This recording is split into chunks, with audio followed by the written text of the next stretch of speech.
కాకుండా మీకు దండం మీ పార్టీకో దండం రా నాయన అని కూడా చెప్పినటువంటి సందర్భం చూసినాం. సో మరి అట్లాంటి కట్టర్ హిందూను భారతీయ జనతా పార్టీ వదులుకుంటుందా? రాజాసింగ్ వేరే ఏదైనా పార్టీలో పోయే అవకాశం ఉందా? టీడీపీ నుంచి వచ్చినప్పటికి కూడా ఇప్పుడు మళ్ళీ టీడీపీ ఇక్కడైతే నామరూపాలు లేకుండా పోయింది కాబట్టి అటు బీఆర్ఎస్లో పోయే అవకాశం లేదు. ఎందుకంటే బీఆర్ఎస్ను కూడా మొదటి నుంచి దాని వైఫల్యాలను ఎండగాడుతూ వచ్చిండు. కాంగ్రెస్లోకి పోయే అవకాశం ఇంకా అంతా కూడా లేదు. కొత్త పార్టీ పెట్టే స్కోప్ లేదు. అటు శివసేన అని అంటున్నారు, శివసేన మరాఠా రాజకీయాల్లోకి పోతాడు అంటున్నారు. మరి తెలంగాణ రాష్ట్ర రాజకీయాలను వదిలిపెట్టి కనుక రాజాసింగ్ పోతే మరి ఆయన లోటును పూడ్చే నాయకుడు తెలంగాణలో భారతీయ జనతా పార్టీలో ముఖ్యంగా ఉన్నారా అనే ప్రశ్న ఖచ్చితంగా వేసుకోవాల్సిన అవసరం ఉంది. అయితే చాలామంది భారతీయ జనతా పార్టీ కార్యకర్తలు స్టేటస్లు ఏం పెడుతున్నారంటే, భారతీయ జనతా పార్టీ కార్యకర్తలు చాలామంది ఇంకా అయిపోయింది, మంచిగా 10 ఏళ్ళు వెనకకి తీసుకుపోయారు భారతీయ జనతా పార్టీని, మంచి నాయకుడిని విడిచిపెట్టుకున్నారు, రాజాసింగ్ గారు తిరిగి రావాలని చెప్పేసి భారతీయ జనతా పార్టీ కార్యకర్తలు అన్నాడు, బీఆర్ఎస్లోకి రానని బీఆర్ఎస్లు ఆహ్వానించుడు. సో ఇట్లా రకరకాల చర్చన అయితే జరుగుతోంది. కానీ ఇక్కడ రాజాసింగ్ మరి ఏ నిర్ణయం తీసుకోబోతున్నాడు?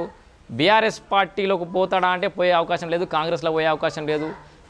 అయితే ఇట్లా స్టేటస్లు పెడుతున్న చాలామంది కార్యకర్తలలో నేను చాలా మెజారిటీ కార్యకర్తల స్టేటస్లు చూసిన వాళ్ళందరూ ఏమనుకుంటున్నారంటే, పార్టీలకు అతీతంగా రాజాసింగ్ ఏ నిర్ణయం తీసుకున్నా మనం అందరం మద్దతు తెలపాలని చెప్పేసి కూడా చాలామంది మెసేజ్లు పెడతా ఉన్నారు, స్టేటస్లు పెడతా ఉన్నారు.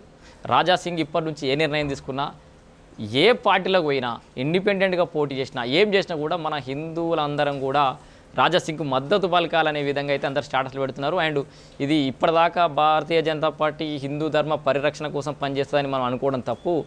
సో రాజకీయాలలోకి మతాలు గీతాలు ఏం లేవు అనే ఒక రియలైజేషన్కి రావడం, చాలామంది అట్లనే స్టాటస్లు పెడుతున్నారు.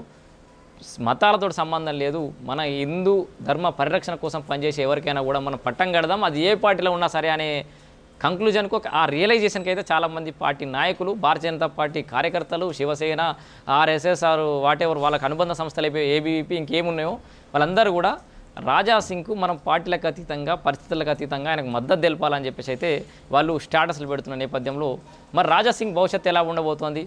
రాజాసింగ్ లాంటి కార్యకర్తను వదులుకున్నటువంటి భారతీయ జనతా పార్టీ భవిష్యత్తు ఎలా ఉండబోతోంది? మరి అగ్రెసివ్ పాలిటిక్స్ అవసరం ఉన్న ఇట్లాంటి తరుణంలో, అగ్రెసివ్ పాలిటిక్స్ నడుస్తున్నటువంటి ఇట్లాంటి సిచ్యువేషన్లో మరి రామచంద్రరావు గారిని రాష్ట్ర అధ్యక్షుడు ఎన్నుకోవడంతో భారతీయ జనతా పార్టీ ముందుకు పోతుందా?